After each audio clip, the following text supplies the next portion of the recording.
Hello, everyone out there in Instagram. This is Stephanie, and I am here with you for another Yale Alumni Live. I am very excited to be with you today to welcome Basie Gitlin, who I'm going to be bringing on the screen in just a moment. Basie is going to be about the history of Morys, which is, as many of you know, such a wonderful place to celebrate all things Yale.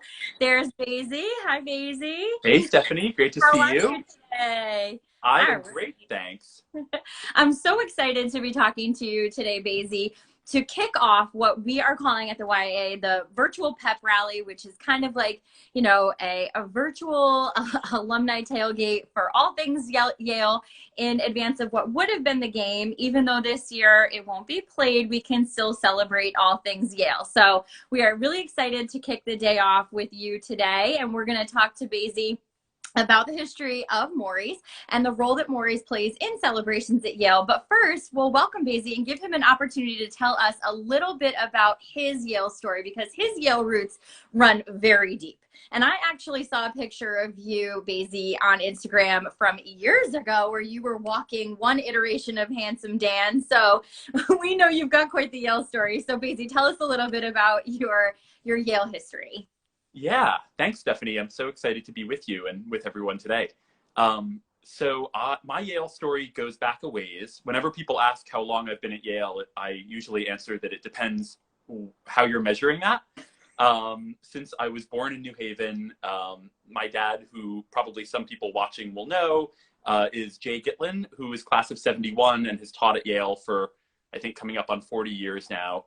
And he and my mom are also musicians who have played at lots and lots of Yale events over the last 40 years. So I was sort of steeped in Yale lore from my earliest days, and then went to Yale myself, graduated from Yale College in 2010, and then came back to Yale to work in 2012, and I have not succeeded in leaving yet. So it's a great thing. We're very happy to have you, Basie. I'm sure a lot of people watching know you and love you for your work. Tell everybody what you're doing right now at Yale. Yeah, so I'm the Director of Development for Yale University Library and Yale Collections. So I work primarily with all of the libraries at Yale on anything that involves external relations, donors, gifts and grants, alumni, that whole universe. And I also work some with a few areas that cut across other parts of Yale, such as Yale University Press and the Institute for the Preservation of Cultural Heritage. So, Basie, before we get into the history of Morys, tell us a little bit about your relationship with Morys, because I'm sure a lot of people watching have their own stories and memories of celebrating things at Morys. So tell us a little bit about what your connection to Morys is. Sure. So I started going to Morys, I guess, when I was still a kid, and then sort of had fond memories already and knew of it as this place that was very much redolent of Yale tradition. And so when I came to Yale as a freshman, it was still required that you have people nominate you and sort of write on your behalf. And so I remember going ahead and doing that right in the opening weeks of college. And I had 2 years to enjoy going to Morys, and there were a few friends who also always enjoyed going. Sometimes we would go after like coming back from Payne Whitney on our way back to our room, something like that. And then unfortunately, in the wake of the financial crisis, Morys closed in 2008. And so for the better part of my last 2 years at Yale, there was no Morys, which was really a sad thing for me. And I think for a lot of people in that era where there's sort of this missed moment. And Morys reopened right as I left to go to grad school and wasn't in New Haven anymore. Which was cruel timing. But then when I came back in 2012, I pretty quickly got involved and worked on some of the celebrations around Morys being, there was something called the 100 Years on York Street celebration, which included celebrations in New Haven as well as at the Yale Club of New York. And part of that was actually producing a book on the history of Morys, which I have here, which my dad and I wrote together, and that was published in 2014. So it was really a fun chance to dive a little deeper into that history. And since then, I've been on the board for a number of years as well, and have really loved that way of engaging with Morys. So many people have been to Morys, have enjoyed a Morys Cup, have enjoyed some Morys signature dishes, but not everybody knows really how Morys and Yale came to be synonymous with one another and celebration. So Basie, take us through a little bit of the history of Morys and how it came to be. Sure. It's sort of a complicated and interesting history. It's less clear-cut than I think most people might imagine. So Morys, we don't exactly know when Morys came into existence. We know when it was quote unquote discovered by Yale students, and that was in the very early 1860s. So Morys used to be on, Morys has had 5 locations. This current York Street location, which has been the home of Morys since 1912, is actually the 5th home of Morys. The first home was on Worcester Street, back when Worcester Street was actually just about waterfront. The harbor of New Haven has actually been filled in a lot in the last 150 years.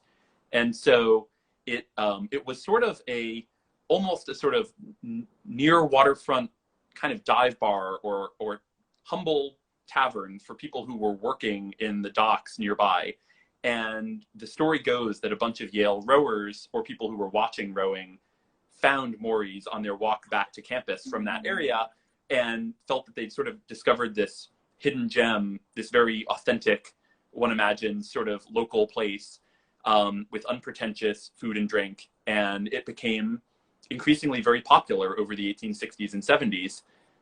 The name Morys comes from its proprietors, Frank and Jane Moriarty, who were Irish immigrants to New Haven. And they were also clearly smart business people. And as Yale students became more and more a part of their business, they moved a number of times a little bit closer to the Yale campus. And so they moved from Worcester Street to Court Street, and then to 2 different locations on Temple Street, kind of coming closer and closer in until that final move right into the heart of the modern Yale campus in 1912. And so that migration actually had different periods also. So after Frank and Jane end up getting older and then no longer being able to run the place, in the 1880s, they begin to lease it to their former manager, Eddie Oakley, who perhaps like Frank and Jane, perhaps even more, encouraged a sort of tab system, almost like the forerunner to a club. He actually had in the back room a purpose-built bookcase that he designed, sort of a thing, with little slots for each student's name and bills. And you could run up a tab up to $20 before you had to pay anything in cash. And so kind of the forerunner to credit cards also. And so actually it became legendary in Eddie's time that when a student came in and paid off his bill, a round of drinks was given free on the house to everyone who was there. So students who were going to pay their bills in the 1880s and 1890s were sort of followed down the street to Morys. It all sounds very festive, but as you might imagine, that didn't necessarily make Eddie a great businessman. And so over the course of about a decade, he was much beloved, but also Morys sort of was a little bit in peril again by the late 1890s. The person who then took it over was a man named Louis Linder, the famous place where Louis dwells, as is cited in the Whiffenpoof song. So Louis Linder was a German immigrant, unlike the Irish-born Eddie or Frank and Jane, who had worked at the famous New York German restaurant Luchau's for a number of years before moving to New Haven. Louis was also, in his private life, a really passionate singer. And he encouraged Yale students to come to Morys and form groups and sing while they were there. He felt it would be good for business and good for the spirit of the place. And indeed, it was Louis' encouragement that leads to the creation of the new varsity quartet, and then with the addition of a few more people, the Whiffenpoofs. And so it is very much the case that the Whiffenpoofs came to be at Morys and through the encouragement of Louis Linder. But the Louis Linder period, which is in some ways a sort of golden age for Morys, only lasts also for less than 15 years.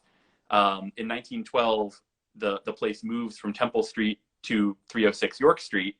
And I should say a number of architectural elements from Temple Street move with it. So what we're seeing at 306 York Street includes some of the physical space of previous iterations of Morys. which I'll talk more about later. So that following year, 1913, Louis Linder dies. And in preparation for this, knowing that even in the course of this 50 years, there has been... We lost you for just a second, Basie. Yeah, but I think we got you back. Keep going, because you've been nonstop. Awesome. I'm watching the time, like 7 minutes. Keep going, Basie. I would love this story. That's great. Keep going. So I think we're just about at the end. I'm not sure what cut out, but in essence, Louis Linder dies, and in preparation, knowing that there was this history of tumult, a group of alumni don't want to see Morys disappear, and they band together to create the Morys Association.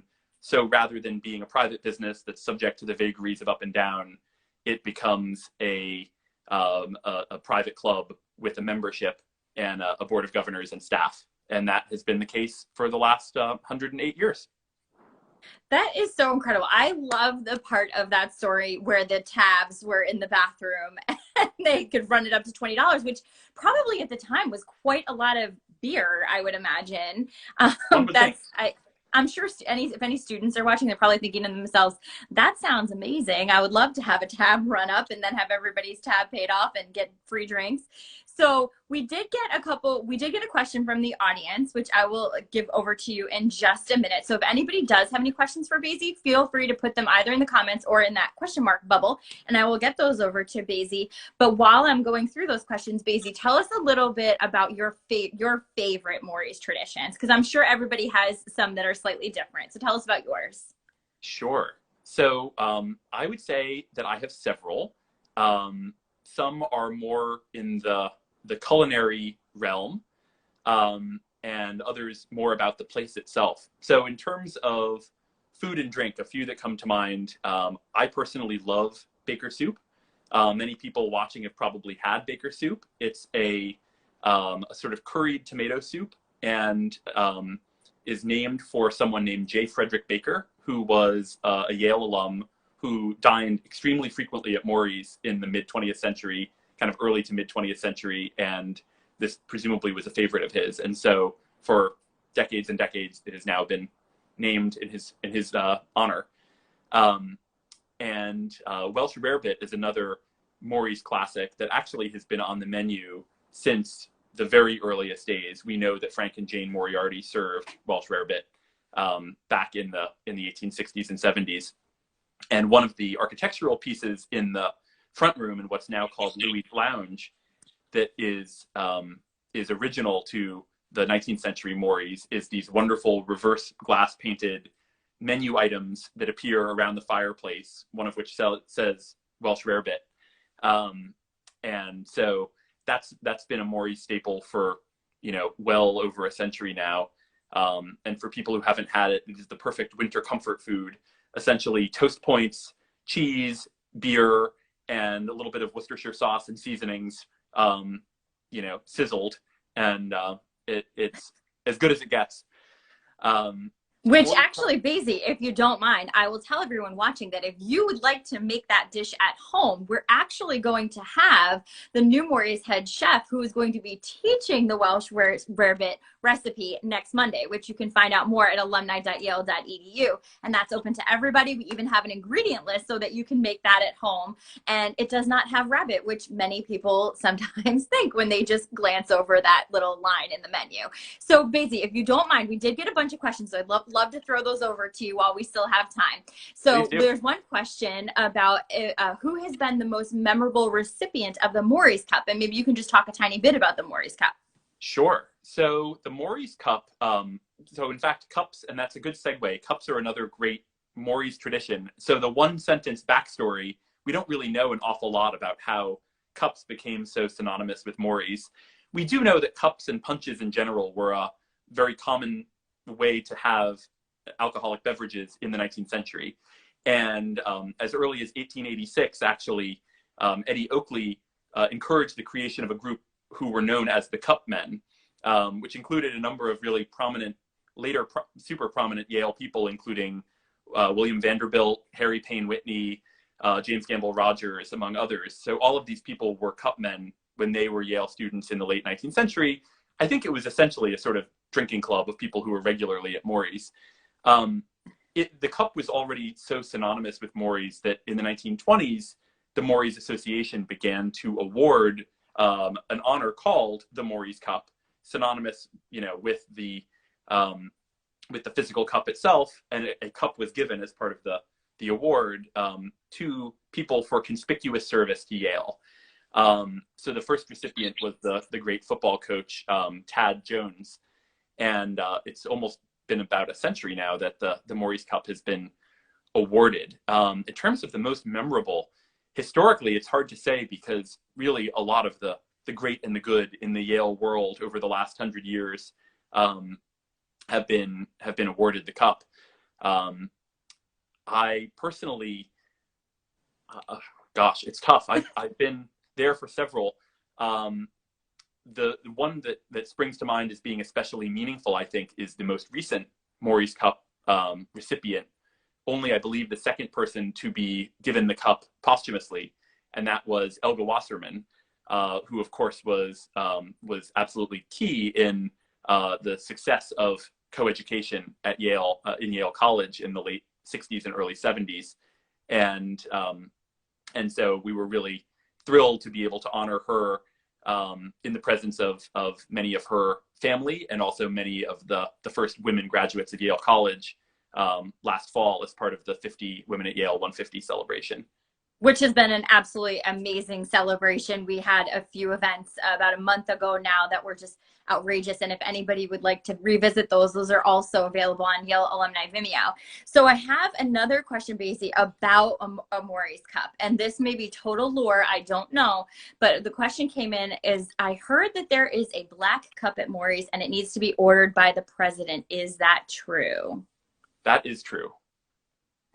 Okay, so can you tell us a little bit more? Personally, I don't know what is in it. I will say I had it once. The president was incredibly thoughtful and sent me one for a big birthday, and the president of Morys, that is, and it was unbelievably good. Basie, make me wonder when we're going to have to go get one of those cups in the near future before they close for winter. We're going to need to head over there and celebrate, aren't we? If anybody from Morys is watching, please take note. Basie and I would like to do that. So there's another great question that came in from people watching. Can you give us the names of some of the more or most famous people who have frequented or visited Morys? I know there are probably a number of pictures on the wall, but who comes to mind when you think of the more famous people who have been patrons at Morys?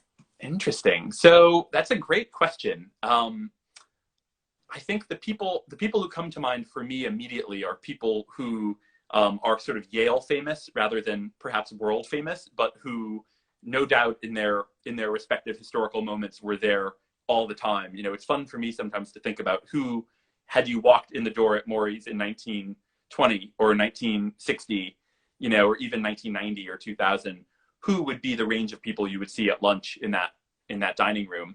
And, you know, I think it really would be sort of a pretty broad range of the most notable Yale professors and leaders and alumni of the day.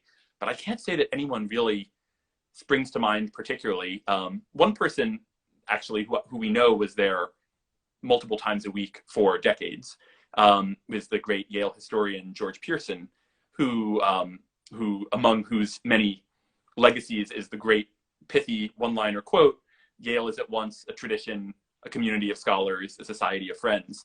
And in fact, in his preface to our book, President Salovey made mention of that line and mentioned that George Pearson was famously a great, extremely frequent Morys attendee. And one likes to think that sensibility about Morys, about Yale being a tradition and a company of scholars and a society of friends is something that comes through really strongly at Morys.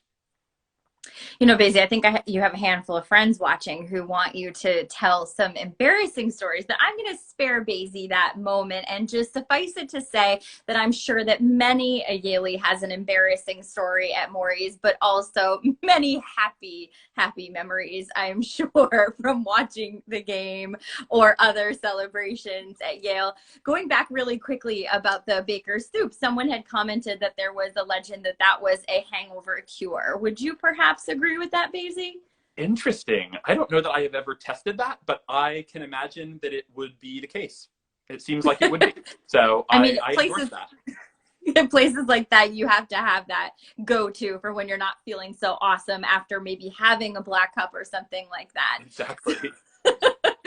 So there is one other question, and I'm not sure, Basie, if you can answer this, but I'll throw it out there to you because you do have so much historical knowledge. Do you think that Morys in any way prevents the formation of a faculty club? It's an interesting question. Perhaps. I think there have been periods, some more than others, although always some degree, where Morys is sort of a de facto faculty club. There are also universities that have alumni houses that are more actively programmatic in a way that Rose Alumni House here at Yale is not necessarily. And I think that one could also argue that Morys has sort of a de facto role as an alumni gathering spot. All of us who have had the experience of graduating and having our keys taken, our IDs deactivated, know how disorienting it can be to come back to campus and realize that you can't get into your college, you can't get into, say, the library or something. And so Morys, I think, has become a place that generations of people come back to and feel comfortable coming back to. You know, and that's a really great point, Basie, and that's exactly why we wanted to talk about the history of Morys today, because it is such a gathering place, and it's a place that I'm sure many people are missing coming back to campus, having reunions been postponed and the game not being played this year. So we're so grateful to you for telling us the history of Morys and giving us a little taste of Morys. Before we go, can you tell everyone kind of what the status of Morys is today? Sure. So Morys is, in a really great place these days. It is, of course, having a challenging 2020 in the way that pretty much every private club and restaurant and bar is. And, the nature of the Yale campus is just very different this semester from what it normally would be, as we all know. But Morys has really been on a wonderful trajectory, I think, the last 10 years. Many of the core traditions have continued, and there have been new ones, some fostered by the creation of the Temple Bar and the beautiful new patio in the back, which never existed before, and which I think is one of the nicest places to eat outside in all of New Haven. Mm-hmm.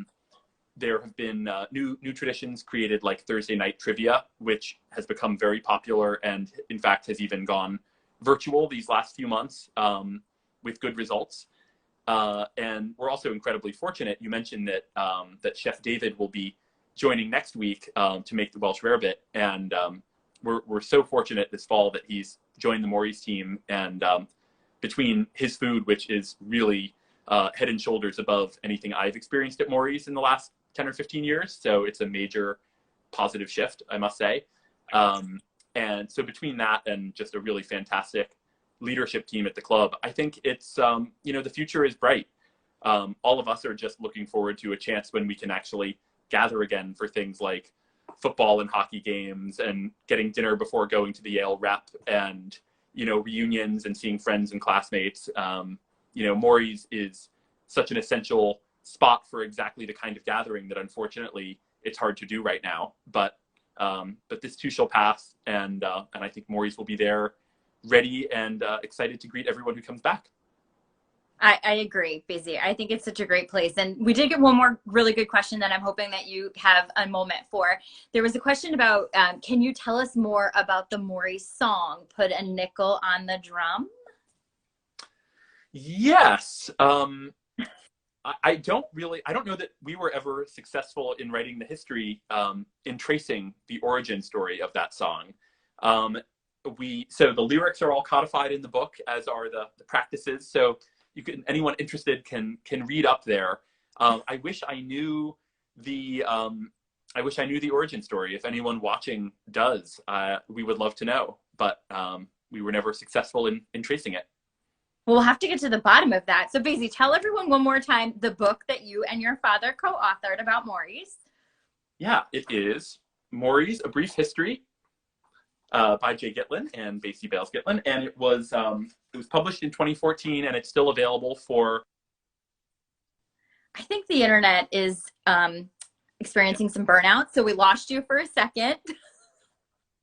I'm sorry, guys. We keep going in and out. I think the internet has had enough of all of us on Zoom and on the internet, but we are so grateful to Basie. And once again, anybody who's interested in bringing Morys into their home kitchen, we will be back on the Yale Alumni Facebook group, but you can also join us via Zoom. We have an ingredient list posted to follow along with Chef David Bray on Monday for the Welsh rarebit. Kind of sort of feels like a fancy grilled cheese, perfect for this cold weather coming towards us. And again, today was really the kickoff of Yale Alumni Live as part of the Pep Rally programming that we're doing, where we're celebrating all things Yale.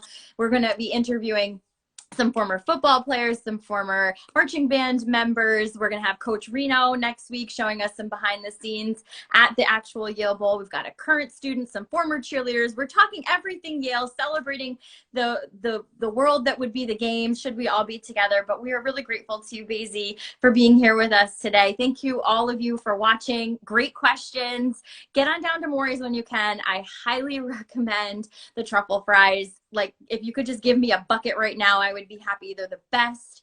Chef David Bray, we can't wait to see him next week. Basie, thank you, thank you, thank you. Thank you, everyone, for watching. Any last words, Basie?